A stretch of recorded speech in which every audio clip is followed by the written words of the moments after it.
অন্যের ক্ষতি চাইলে বা করলে নিজের জীবনে কি এর কোনো ছাপ পড়ে? একটি সম্পর্ক নষ্ট হয়ে যাওয়ার প্রভাব পরিবারের বাকি সদস্যের উপর পড়ে কি? বন্ধুরা, জীবনের মূল্যবান এই দুটি প্রসঙ্গকে আজকে আপনাদের দুটি অসাধারণ গল্পের মাধ্যমে শোনাবো। দুটি গল্পই আপনাকে অনেক কিছু বোঝাবে, শেখাবে।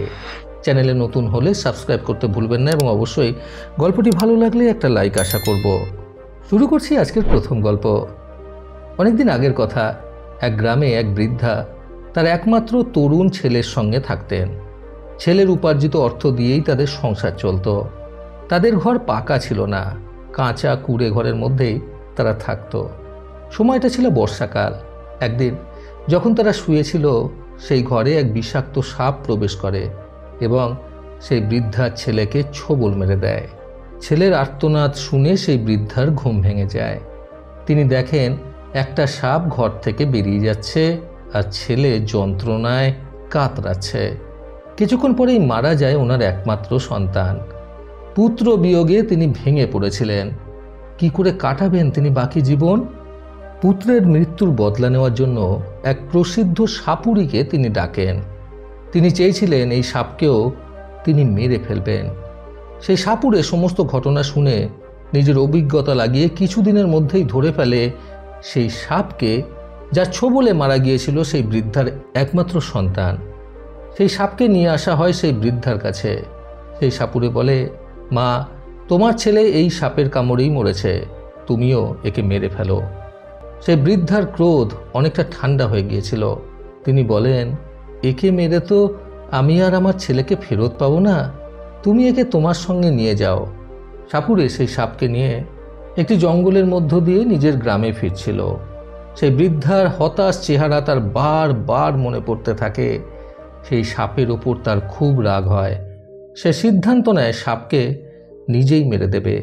সাপটাকে বার করে যেই না মারতে যাবে, সেই সাপ বলে ওঠে, আমাকে মেরো না, আমি কালের কথায় ওই বৃদ্ধার ছেলেকে মেরেছিলাম। সাপুড়ে সাপকে ছেড়ে দেয় এবং কালের সন্ধান করতে শুরু করে। তার এখন একটাই লক্ষ্য ছিল, এটা জানার যে কেন এক বৃদ্ধা কোনো অপরাধ না করেও এত বড় ক্ষতির মুখে পড়ে গেল। অনেক খোঁজার পর সে কালের সন্ধান পায়। কাল বলে, ওর মারা যাওয়ার পিছনে ওর কর্ম দায়ী, তুমি কর্মের কাছে যাও, তোমার উত্তর পেয়ে যাবে। তারপর আর কি, কর্মের সন্ধান করতে শুরু করে দেয় সেই সাপুড়ে। অনেক খোঁজার পর কর্মের সাথে দেখা হয় তার। বন্ধুরা, আজগুবি মনে হচ্ছে তো গল্পটাকে? এই ঘটনাকে যদি সত্য মনে করে নিতে পারেন তাহলে জীবন বদলে যাবে। কর্মের সাথে দেখা হওয়ার পর সাপুড়ে জানতে চায় সেই বৃদ্ধার একমাত্র ছেলের মরে যাওয়ার কারণ। কর্ম বলে, এটা ওর পূর্ব জন্মের ফল, এই জন্মে ভোগ করছে। তার কারণ কি সেটা তুমি সেই ব্যক্তির আত্মার থেকেই জেনে নাও। বন্ধুরা, অনেকের মনে এমন হয় যে একজন সারা জীবন পাপ করলো এবং কোনো কষ্ট ছাড়াই ভালোভাবে মারা গেল, যেমন দুর্নীতিগ্রস্ত কোনো মন্ত্রী। মনে রাখবেন, এই জীবনের পাপের প্রায়শ্চিত্ত কেউ যদি না করতে পারে, এই জীবনের পাপের শাস্তি কেউ যদি না ভোগ করে থাকে, তাহলে পরের জীবনটা তাকে এই পাপের কষ্ট সারা জীবন ভোগ করতেই হবে। সাপুড়ের সঙ্গে সেই আত্মার যোগাযোগ করিয়ে দেয় কর্ম। সেই আত্মা বলে, মৃত্যুর পর আমি জানতে পেরেছি যে আগের জীবনের পাপের প্রায়শ্চিত্ত আমাকে এই জন্মে ভোগ করতে হলো। আমি জানতে পেরেছি আগের জন্মে আমি এক কৃষক ছিলাম এবং একদিন যখন চাষ করছিলাম তখন আমি একটা বাচ্চা সাপকে দেখেও লাঙল তার ওপর চালিয়ে দিই এবং সে মারা যায়। সেই পাপের শাস্তি এই জন্মে আমি পেলাম। সাপুড়ে বলে, তাহলে তোমার মা, তার দোষটাই বা কোথায় যে নিজের সব হারালো? সেই আত্মা বলে, আমি এটাও জেনেছি। আমি জেনেছি যে আমার মা আগের জন্মে এক শেঠের স্ত্রী ছিল। তাদের কোনো বাচ্চা না হওয়ায় তারা এক সাধুর কাছে যায়। সেই সাধু বলে, কোনো একটা বাচ্চার বলি দিতে পারলে আমার মা সন্তান পাবে। আমার মা একটা বাড়ি থেকে বাচ্চা চুরি করে এনে সেই সাধুর কাছে বলি দিয়েছিল। সেই বাচ্চার মা সন্তান হারানোর শোকে মারা গিয়েছিল। তাই এই জন্মে আমার মা এই শাস্তি পেল। এরপর সেই আত্মা সেখান থেকে চলে যায়। সাপুড়ে একটা বড় শিক্ষা নেয় জীবনের। প্রতিজ্ঞা করে কখনো খারাপ কিছু করবে না, অন্যের ক্ষতি করবে না। বন্ধুরা, জীবনে সকলের ভালো করতে আজকের এই প্রথম গল্প থেকে শিক্ষণীয় 3টি কথা সর্বদা মনে রাখুন। প্রথমত, প্রতিদিন সকালে ঘুম থেকে উঠে প্রতিজ্ঞা করুন, কখনো খারাপ কিছু করব না, অন্যের ক্ষতি করব না। সবাই এই প্রকার ভাবলে জগৎটাই ভালো হয়ে যাবে। দ্বিতীয়ত, অন্যের ক্ষতি করে কেউ সুখ বহন করতে পারে না। প্রকৃতি ঠিক উচিত শিক্ষা দিয়েই দেবে। তৃতীয়ত, অনেকের মনে হতে পারে পরজন্ম বলে কিছু হয় না, কিন্তু যদি বিশ্বাস করতে পারেন যে পাপ করলে তার শাস্তি দিতে বিধাতা পুনরায় জন্ম দিতে পারে, তাহলে অনেক পাপকর্ম থেকে নিজেকে দূরে রাখতে পারবেন। চলে আসছি আজকের দ্বিতীয় গল্পে। বিক্রম আর রাধিকা দীর্ঘ 8 বছরের প্রেম বসন্ত পেরিয়ে বাড়ির অমতে বিয়ে করে সংসার পেতেছিল। বিক্রমের জ্যোতিষ মামা বলেছিলেন এ বিয়ে নাকি 1 বছরও টিকবে না। দুইজনের রাশি আর নক্ষত্রের অবস্থান নাকি তীব্র সংঘাতের। 10 মাসের সংসার জীবনের মধ্যে প্রথম 2 মাস মধুময় ছিল। ধীরে ধীরে অজানা দ্বন্দ্ব আর অর্থহীন ভুল বোঝাবুঝি, হয়তো মনে বাসা বাঁধা না মানা জ্যোতিষ বিধান গ্রাস করল প্রেমকে। বন্ধুরা, লক্ষ্য করে দেখবেন, অশান্তির সময় নেগেটিভ কথাগুলোই বেশি মনে পড়ে এবং সেটাকে ঘিরে ঝগড়া আরও বাড়তে থাকে।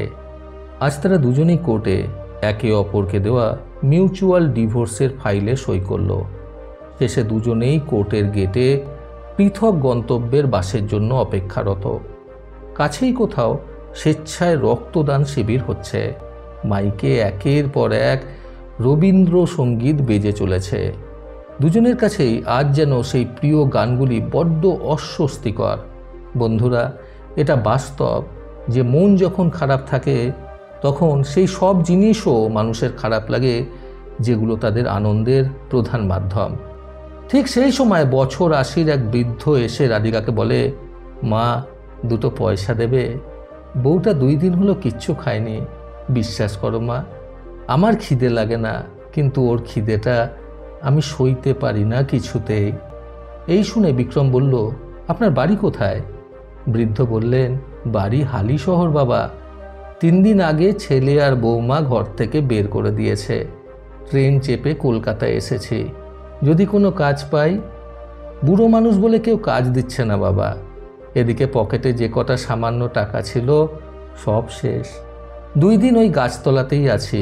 দেবে বাবা কটা টাকা? বেশি না, 10 টাকা দিলেই হবে।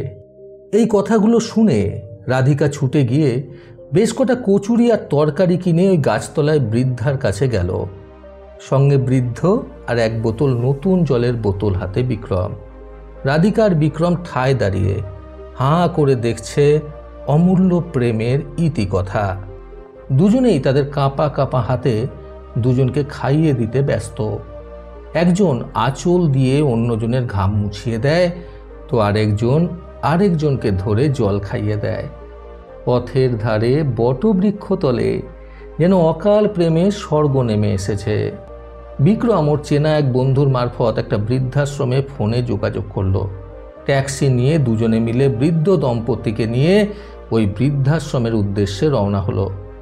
বিক্রম আর রাধিকা এত কর্মকাণ্ডের মধ্যে ভুলেই গেছে যে একটু আগেই ওদের ডিভোর্স হয়ে গেছে। অবশেষে তারা শেষের খেয়া নামক বৃদ্ধাশ্রমে এসে পৌঁছালো।